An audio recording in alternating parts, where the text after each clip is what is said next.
good, family? It's your boy, Dr. Fahamu Pecou, and I'm thrilled to welcome you to the world premiere of my new short film, If Heaven Had Heights.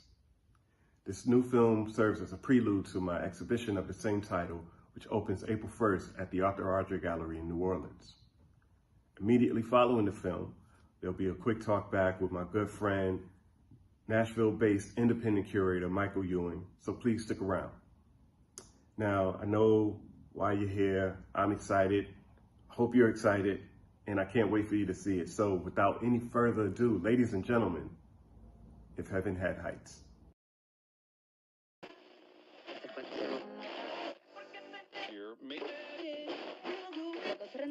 I want to see you high.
I want to see you high.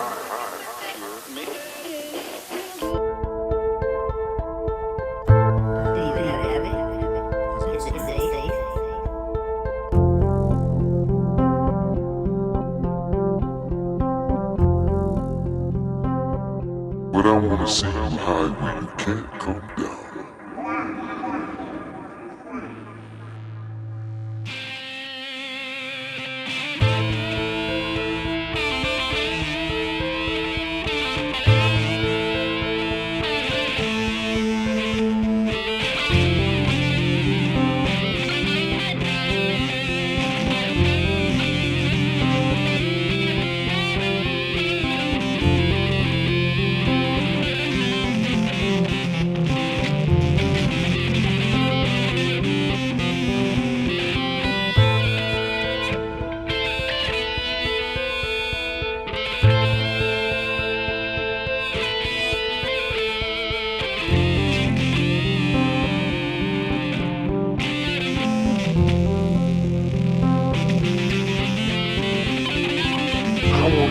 you high.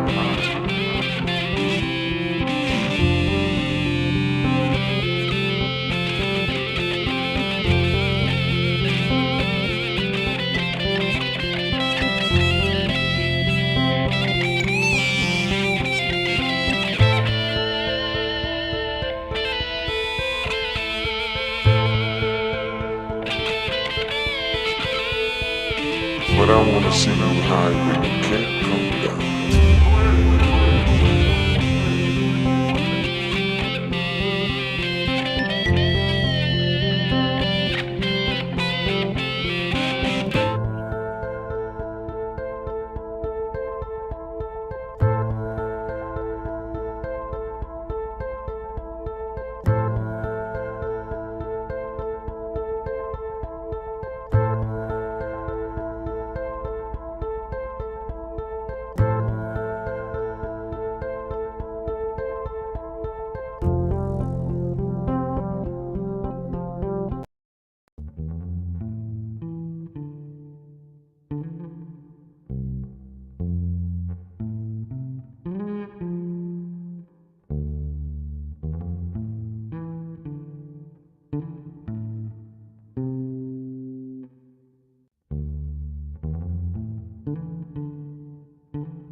Greetings, greetings, greetings. Again, man, amazing premiere. For those who may not know, my name is Michael Ewing. Again, Fahamu said in the intro, Independent Curator. I'm so excited to be here in conversation with Fahamu, Dr. Fahamu Pecou, If Heaven Had Heights.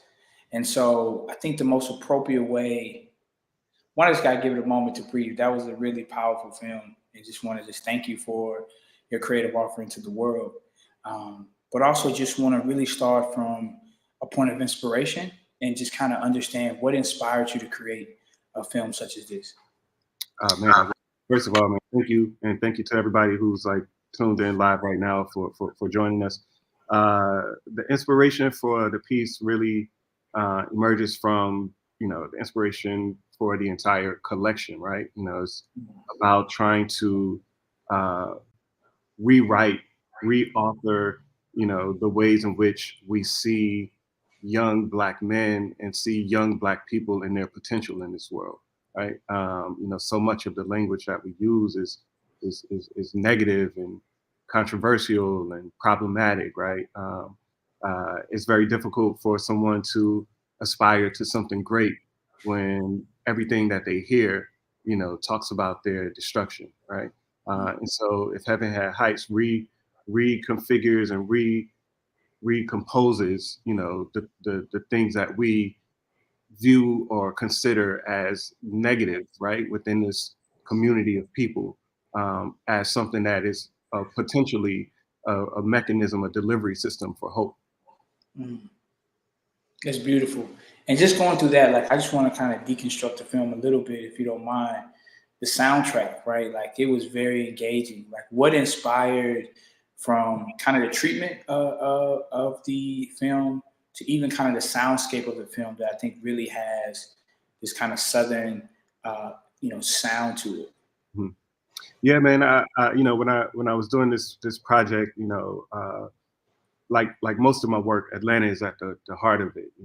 The experience of living in Atlanta, the experience of, my studio being in a neighborhood like Oakland City, and, seeing the dudes on the corner out here, like, hustling and doing their thing every day. You know what I mean? Like, I wanted to pay tribute, to that, right? I wanted to pay tribute to that red clay. I wanted to pay tribute to, this environment.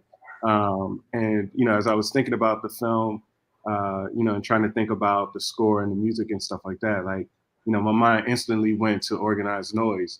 I always credit Organized Noise and Goody Mob and the Dungeon Family with really sort of helping me discover my voice as an artist. And so once we had a rough cut of the film, I was able to tap in with my brother Ray Murray from Organized Noise. Wow. Show him the piece and then let him just kind of vibe out to it. So the sounds that you hear were really, his reaction to the film. Okay. It's Ray Murray, Preston Crump on bass, Mike P on lead guitar, Black Yoda on drums and keys. You know what I mean? So like they came together and brought this sound, which I think really brings the piece together in a really beautiful way. And there's a texture to it that I think is very, very much, the South and, Atlanta and all the beautiful Black things that I see and observe every day. Now, that's beautiful. I think it's, so important to understand, certainly from a creative space, certainly, you even given kind of space for the collaboration and just the deep intentionality around the creation of the film. And so with that, I think that one, to the audience, everyone is watching, I had to watch it a few times. So I say, it's something that you have to kind of go back and watch. But I want to go over some of kind of the main notes of the film. And I guess the opening thing is to really kind of engage with the title is like, what do you mean when you say, if heaven had heights? Like, what is heaven and what is that ascension to get to that height?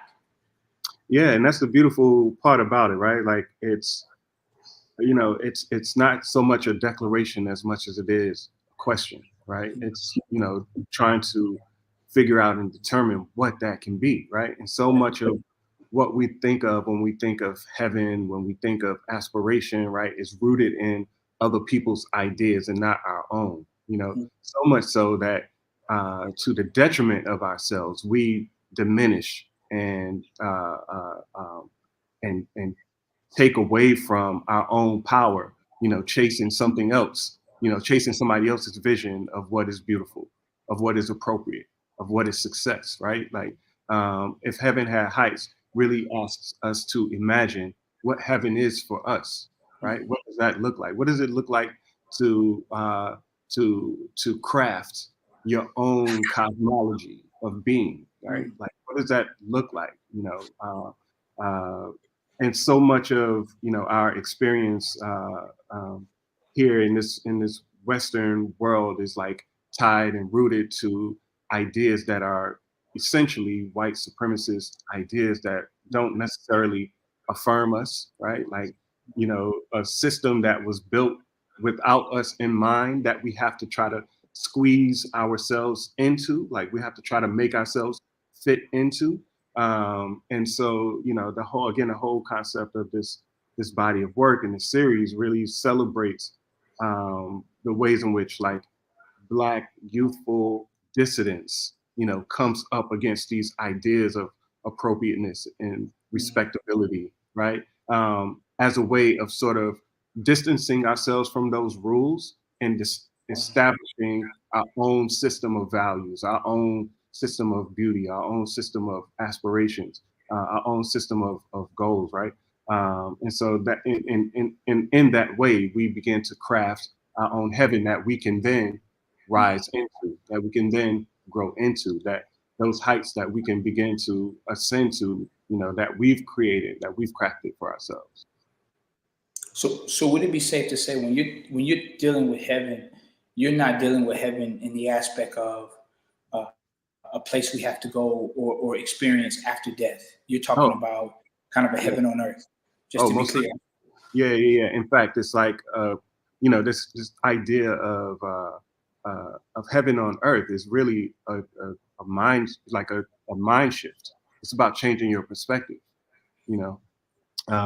and again, when we start thinking about the very problematic and limiting ways that the world has told us that we have, like the very finite ways the world has told us that we have to exist within, to actually ascend to heaven means to break beyond that, means to kind of like die off all of these ideas that that have been imposed on us, right? And begin to expand into something beyond, something that doesn't have a ceiling, that there's no cap to it, right? Like we can actually go beyond what the world tells us we are. That's amazing. I want to also touch on, you said something earlier about kind of the youth. And I noticed that that's kind of been a running theme from your works around the Water Boys and recent series you've done. Just when you look, kind of historically at movements, the youth has always been kind of the cultural energy that was able to shift things. You look at any major period the youth is at. For you, what is this lean into engaging with the youth, and what are you trying, or not trying, or what is it that you're uplifting around kind of the youth culture in your work in this current period? I think there's a great deal to be said about the power of images to shape and dictate the way people move in the world, right? And particularly as it relates to youth culture, like those who are familiar with my work will be familiar with my references to like the work of psychoanalyst Jacques Lacan when he talks about the mirror stage, right? And this idea that the way we form and shape our identity is less a practice of a sort of inside out expression and more like an outside in, right? Like the external factors, the visual culture around us that kind of begins to give us or inform us about who we are, right? And what is possible for us. The reason that I'm so focused in this, this space of like engaging with youth culture is about creating images that are more affirming, so that young people who are trying to figure out who they are in the world can have something to reference that shows them something beyond these, again, very, very limiting and problematic, narratives that are perpetuated through the visual culture that exists in our society, right? Even so much so when we think about things like hip hop culture, right? I recently saw a very brief clip of the hip hop scholar Trisha Rose on a panel talking about the ways in which we have sort of problematized hip hop as this vehicle for negative ideas and the destruction of Black culture, when what we're really referring to is the commercialization and co-opting of an art form that was really designed to give us voice, to give us agency, right? So it's not so much the art form, it's the hands in which that art form has been put in, right? And so as a person who makes images, I feel a certain responsibility to make images that affirm us, that serve us in ways that the visual culture that surrounds us works against, right?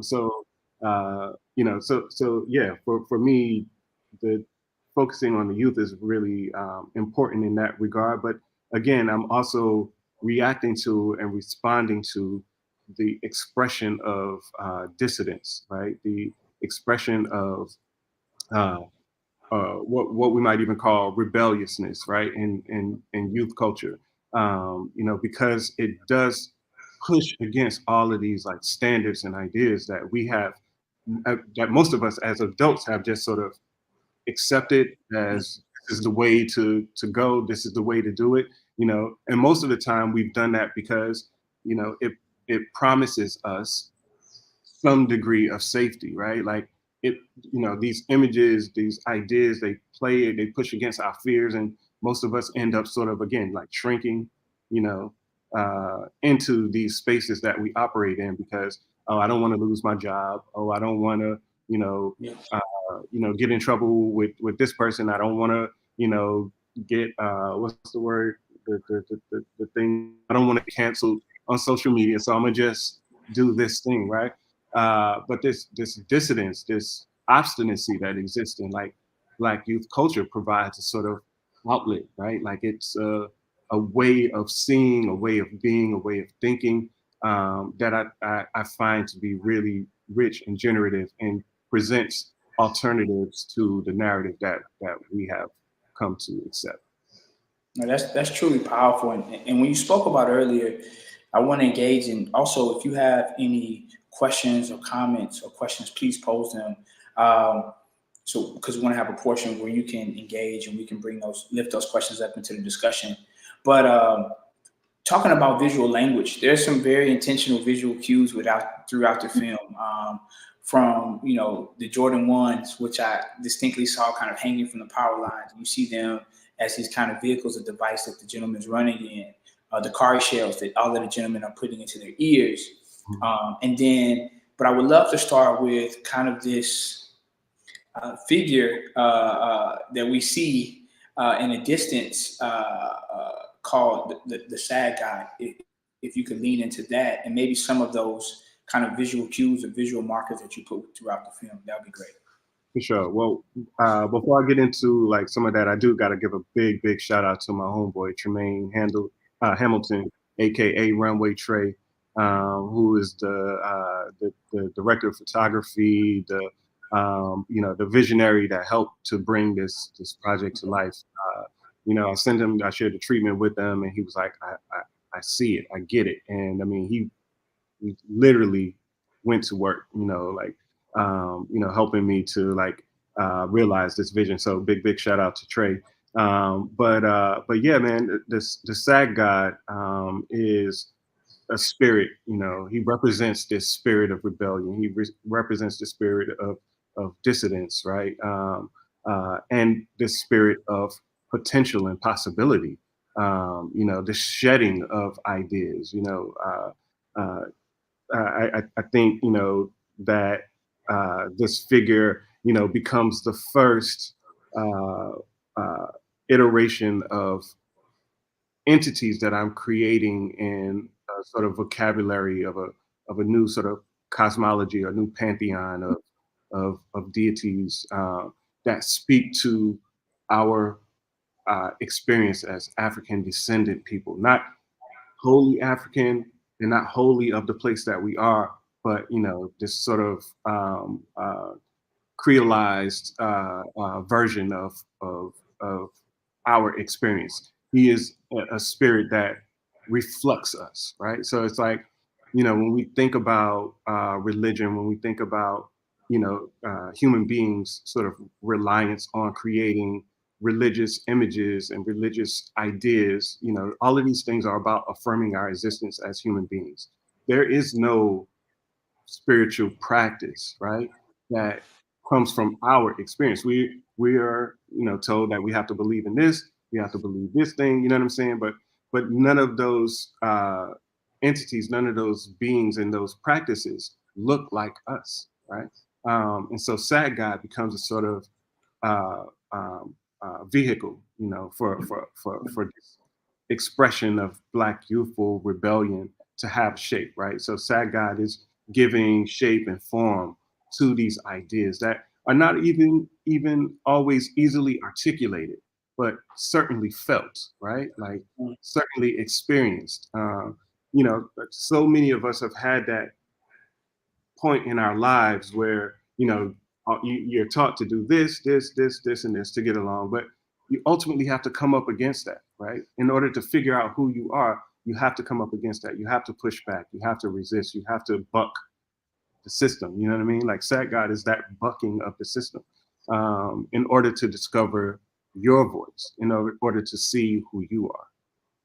When you say that, I know that kind of a beautiful pairing of words or phrases to remember, like to remember, would you say within that philosophy, that's it, kind of coming back of yourself, remembering those things that are true to you, or redefining those things that are real to you, things that may have been membered to your body, or things that may have been a part of your identity that you don't necessarily, engage with anymore, or you see in a different way. Would you say that kind of this arc of this idea that you've been navigating around remembering kind of encapsulates some of that process that you were previously talking about? Oh, most certainly. I mean, I think, a part of this idea of remembering, right, is not only about like putting the pieces of ourselves back together, but it's also about removing the pieces that have been applied to us that Mhm. don't serve, right? So, there's a number of, you know, cultural critics, who talk about the need for Black people, and particularly, those of us in the diaspora, to dissociate, right?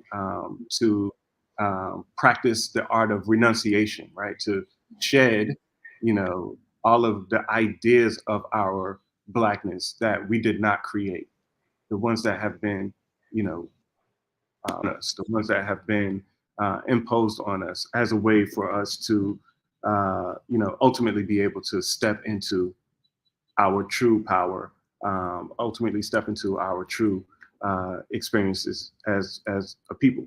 So, oh, looks like we lost Brother Mike there. There we go. We Sorry, lost you sorry. there. My apologies. I don't know what happened. You got hype. You got hype. Yeah, yeah. But I want to take a pause and just see if there's any questions, from the viewers. I will say to you, this is one of those films that me and Dr. Pecou had conversations off camera. You have to rewatch it. There's a lot of visual cues that I think that are important. So it's something that that first time you won't see some of them, but it's really beautiful kind of to watch it and to rewatch it. And so I do recommend. Uh, how would this be accessible for those who want to rewatch it in the future? Um, Yeah, it'll live on my website. This evening at 7 p.m. there'll be a rebroadcast of this program, okay. so you can go online and watch this program again, including the Q&A.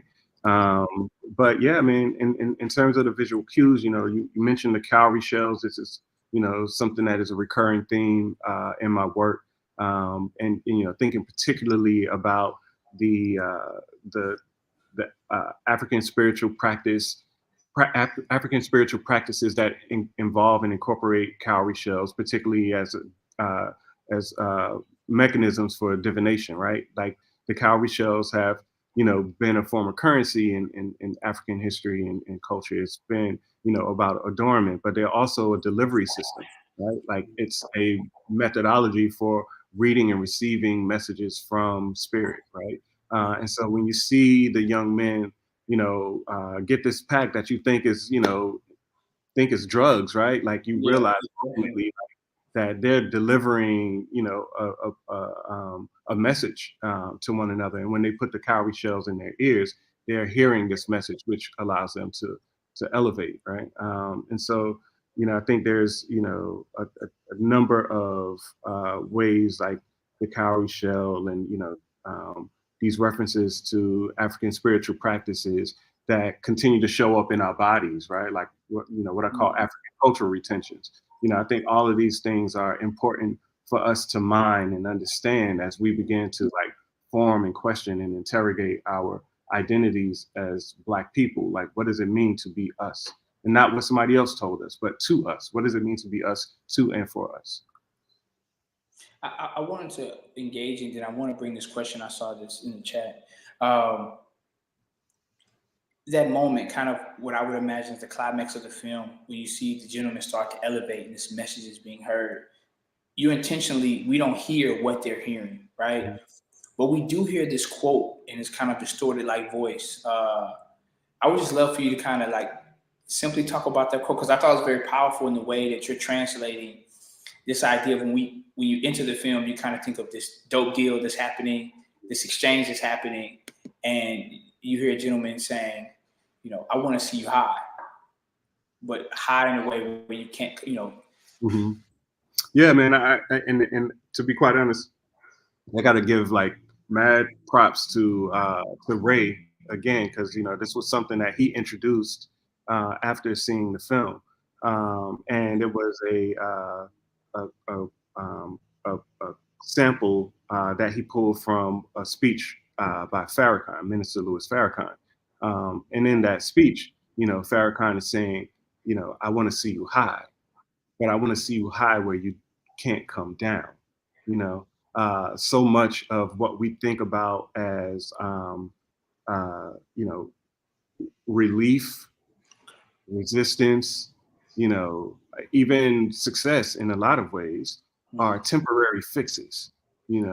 They're it's like a high, literally like a drug. You know what I'm saying? That's meant to keep us in a certain, state or at a certain level of like mental capacity. But what does it mean to get so high like you can't come down, right? Like that's elevation. That's not high. That's elevation. And I thought it was a beautiful addition to the narrative. Trey took it and freaked it even more by sort of chopping and screwing the sound, so it sounds almost otherworldly when you hear it, which was also a beautiful connection to Sad God, because in some ways you get the sense that these are Sad God's words, right? Like, because ultimately, like you see Sad God related to these different transactions where people are distributing, these shells to one another, but you don't necessarily see Sad God interacting with the people. And what you also will notice at the end is Sad God is under the street light. He has a handful of the cowrie shells that he's literally like praying into. So when they get these shells, they're hearing not only whatever the message is, but these prayers from Sad God, right?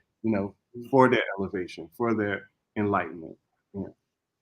That's powerful. I want to get to these questions. One, what one question was asked. He was wondering about the editing process. What was it like, and what were some of the challenges you encountered in editing the work or being able to remain true to your vision? What, if there were any, were there challenges like? I know we spoke off camera. Like, this is a vision that came to you. To take that vision and then to work with collaborators like Tremaine and others, were there challenges trying to kind of convey what the initial idea that was in your head to the final product that we saw today? Really, the biggest challenge was trying to keep the time to what I imagined it to be. I always imagined this to be, piece no longer than maybe about 5 minutes or so. And I think our first cut of the film was like 15 minutes long. You know what I mean? But again, this is Trey was really able to take the idea and like not only follow very, very true to my vision, but even expand it in ways, right? Like the ways in which he introduces, the glitches and the static, right? Like the sound of static, in relationship to Sad God, I thought was really, really dope, and a really dope interpretation of the idea and the vision. We often think of static as being something annoying, but static is also a frequency, right? And it's like a frequency. It's like the third space, like it's an in-between space. It's not quite this signal here, and it's not quite this signal here, but it's like in the middle somewhere, right? And so Sad God sort of operates in that space, right? And so whenever you see him on screen, there's that glitch and that static. You know what I mean? And so, I think the editing process became a really sort of almost like poetry. How we say poetry is an economy of words. We had all of this footage that we had to like economize down to like really deliver the message in the most succinct possible way. But yeah, I mean, for the most part, though, there wasn't very many challenges. The treatment, if I could share the treatment with you, you'll see it reads almost verbatim the way it plays out in the film. Wow, that's beautiful. And another question I think you talked about, or we alluded to earlier, someone posed heights, which you have in the title. Is that a reference to like a specific place, or is it a concept? Is it a place that, is this height a place that we arrive, or is it kind of this, kind of mind state or concept or idea? Yeah, it's more of a mindset. It's more of a concept. Again, so much of the ways in which we are socialized into thinking about those who don't necessarily conform, right, to what the broader society suggests is appropriate. You know, we look down upon, we diminish, we push them down, right? This idea of achieving or attaining heights beyond is about being able to see ourselves as more than what the world tells us we are, right? And you're not able to do that until you step outside of, again, these confines of confines of the ideas that are imposed on us, and then begin to imagine something beyond that. And in closing, I want to ask, because you kind of spoke, you alluded to it earlier as well, right? We talked about off camera a bit about kind of this idea of a trilogy, and how in the beginning of that trilogy was work you did in recent years called The End of Safety, right? Mm-hmm. And so on that trilogy, If Heaven Had Heights is number 2. Do you have any idea of what that third, when you come into this idea of a trilogy, is that something that you already have a framework of? It's like, this is the kind of way I'm navigating these bodies of work or these ideas, or do they just come at kind of these kind of improvisational inspirations of what they will be later? Yeah, it's, I think I was, well into If Heaven Had Heights when I began to realize that I was kind of moving along a trajectory of ideas. The first one, again, as you mentioned, was The End of Safety, which I kind of likened to, the end of The Wiz, when, everybody's singing, "Can't you feel a brand new day?" And they're like shedding, these ideas of themselves that they've, lived within for so long. If Heaven Had Heights is now like, now that you've shed this, and you can see the light of day, now you can begin to imagine and think and dream about who and what is possible for you, right? And so this new series, which a new phase of work, which I haven't quite, got my legs under me with, is being roughly titled Brand Nubians, but like Newebeins, right? This idea of being a new version of myself, being a reformed, a revived version. And so, yeah, I'm looking forward to seeing what shape that takes. But I know ultimately the idea is, really will really be rooted in trying to craft a new cosmology of being for us. One that is not tied to trauma, one that is not tied to oppression, one that is not tied to resisting, you know what I mean? But just being. Like, what is it like to just be? Man, that's beautiful. I would like to end this, a kind of a final question to you. And maybe I would love to pose this to everyone watching as well. If you were to give, in this season of your life, if you were the programmer of that message of hope, what would be, I think it's a beautiful, kind of the start of the week. What would be kind of that message of hope that you feel you would, kind of project out to the world in this season of life? This is something that I've been on lately. Discovering and sticking to your why. We end up doing so much in life based on what we think we're supposed to be doing, right? What other people have told us we're supposed to be doing. And I think it's more important. I think it's much more important for a person to understand their why. What is your purpose here? What are you here for, right? I was listening the other day to Common's album "Finding Forever," and at the end of the album, there's a interlude with his father, kind of talking and giving some advice, and he says something about how each of us are essentially simply a grain of sand in the cosmic universe, right? And there's a scale, the cosmic universe is a scale, and we can put our grain of sand on the side of good or on the side of evil, right? But ultimately the idea for me in that is that, you know, if you know your why, you know where your stand goes, you know what your purpose is, you know what you're here for.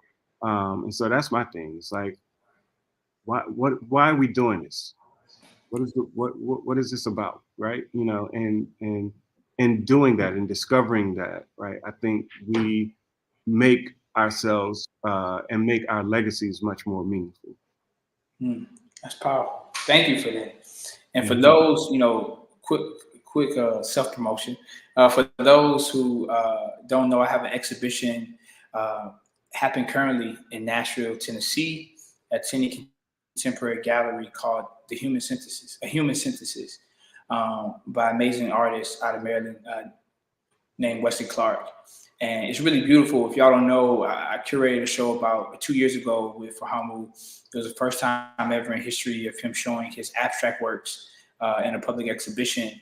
And much of what I'm doing curatorially, particularly with African diasporic artists, is engaging with abstract works to that idea of what happens when we go beyond the human form and body, and what can we do with colors and shapes, textures. And so I would really love for you, if you have a chance, to engage with the show in Nashville, and there'll be a whole virtual version to engage with that show as well. But we definitely, which you'll see it at the outro as well, but you have an amazing show and opening coming up this Saturday. And I would love for you to just, you know, shout that out again, and y'all read it in the credits after that as well. For sure. Yes. So thank you again, Mike, for being here. Thank you for the questions. Thank you, everybody, for tuning in. As mentioned earlier, the film is a prelude to the exhibition of the same title, If Heaven Had Heights, which opens on Saturday, April 1st at Arthur Roger Gallery in New Orleans. So if you're in New Orleans, I hope to see you at the opening. But if not, the exhibition runs through June 17th, so there'll be plenty of time for you to get there to see it. I'm so excited about this work and excited to share it with you all. So, you know, thank you for tuning in. Please tell a friend. And yeah, If Heaven Had Heights. Here we go.